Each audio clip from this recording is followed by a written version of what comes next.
Umur 43 tahun dia sakit, saya lihat dia tuh saya sedih. Karena itu tato bukan kayak orang pangku kaki, sama kayak orang berlutut. I believe in God our Father, I believe in Christ the Son, I believe in the Holy Spirit, our God is free. Saudara tahu, kita punya kehidupan itu akan segera berakhir. Kalau saudara tidak sempat menggunakan wadah-wadah pelayanan ini dengan baik, saudara kehilangan kesempatan untuk melayani Tuhan dan membawa dampak bagi kemanusiaan. Semua yang kita cari secara jasmani itu akan segera selesai. Kehidupan kekal kita yang tidak selesai. Orang yang menanggapi kehidupan kekal itu, dia melakukan segala sesuatu sebagai ungkapan terima kasih, biar kemuliaan Tuhan itu nyata dan kita hidup dalam berkat Dia.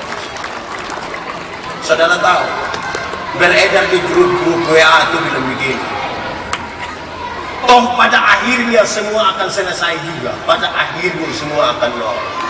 Dia mulai ulas, satu, di usia 50 tahun cantik atau tidak cantik tidak penting lagi. Di usia 50 tahun cantik atau tidak cantik itu tidak penting lagi. Tidak bisa disembunyikan di balik lipstik dan bedak lagi.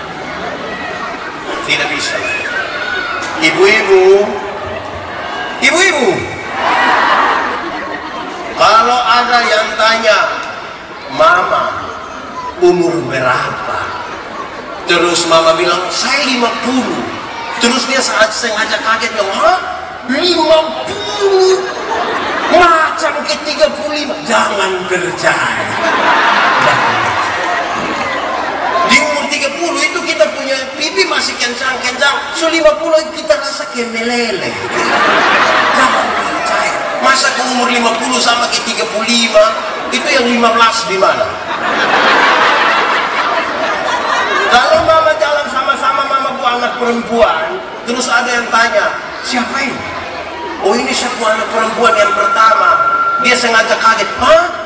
Anak perempuan? Macam kakak adik. Jangan percaya. Jangan percaya.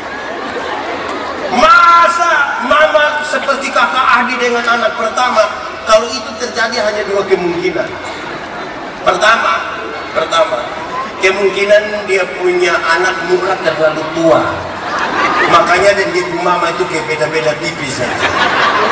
Atau yang kedua, kemungkinan besar dia punya mama kawin terlalu muda, 8 tahun sudah nikah, makanya dengan gitu.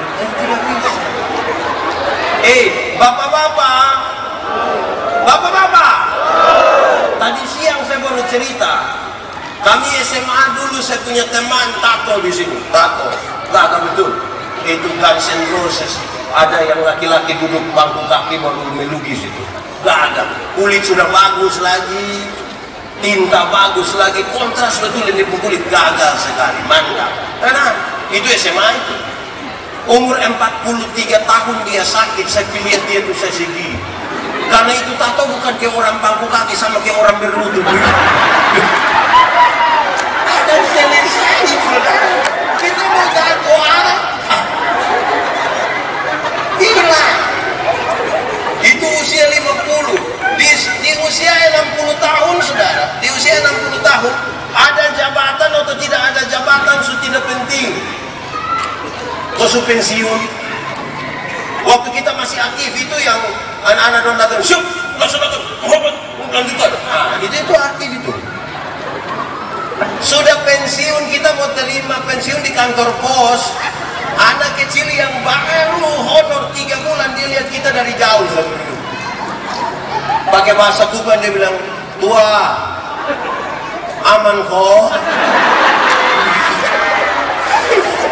Itu kita rasa kayak mau cek ke dia.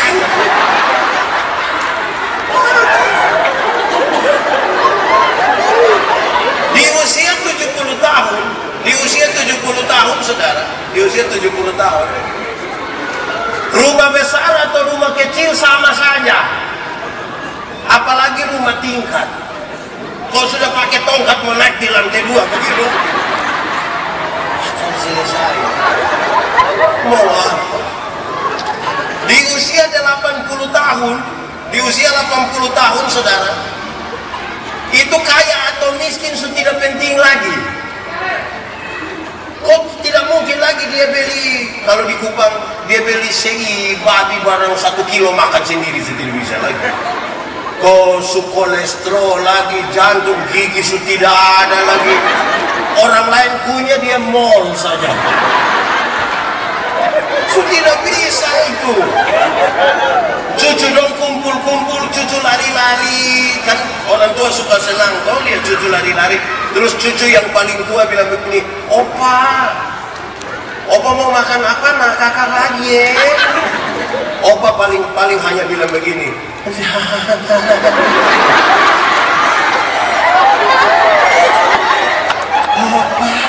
opa bursa. Pada akhirnya semua akan selesai. Kalau saudara tidak melayani Tuhan hari ini, kapan saudara mau melayani Tuhan? Kapan? Saya bawa bapak-bapak, kaum bapak di Gemit Agape tempat saya melayani. Kita ke Rote, kita pelayanan di sana. Habis itu ada sharing kaum bapak. Semua bapak-bapak yang bicara tuh selalu berarah kayak begini. Kenapa kami banyak tapi kami tidak ikut ibadah? Rata-rata punya kesimpulan karena sibuk. Karena sibuk. Lalu pas semua sudah bicara habis, ada satu pengusaha yang cukup sukses di Kupang. Dia bilang, Pak Pendeta, saya bicara sedikit. Oke, boleh. Dia bilang begini, Pak Pendeta, untuk sibuk saya juga sibuk. Untuk sibuk saya juga sibuk. Kenapa? Karena saya punya perusahaan ada 6. Tambah toko 1. Itu toko baru tutup jam setengah 10 malam. Kalau kita meninggalkan perusahaan dan toko, itu kita tinggalkan uang puluhan juta rupiah setiap jam yang kita tinggalkan.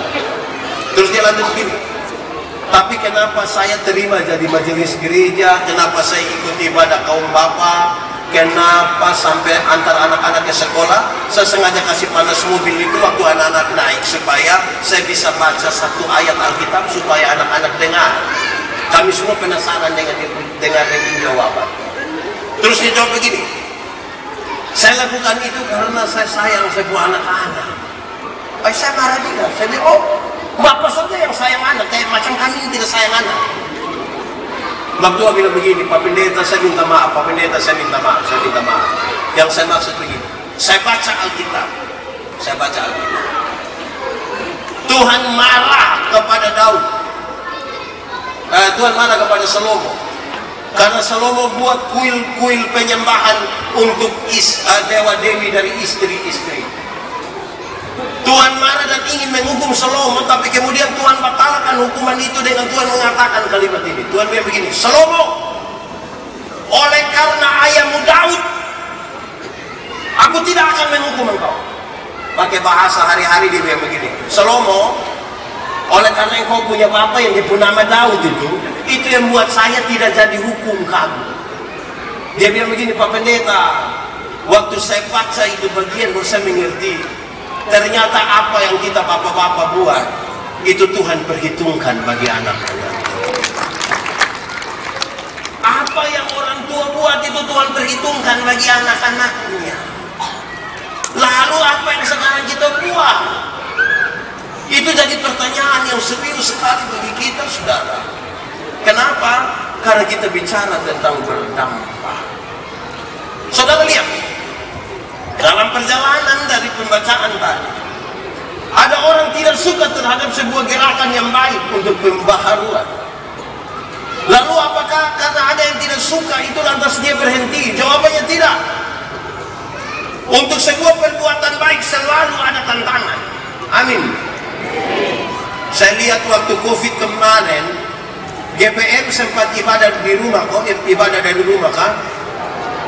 Waktu ibadah dari rumah itu kan bapak-bapak yang jadi imam di rumah. Ini bapak-bapak dong kan jarang gereja ini.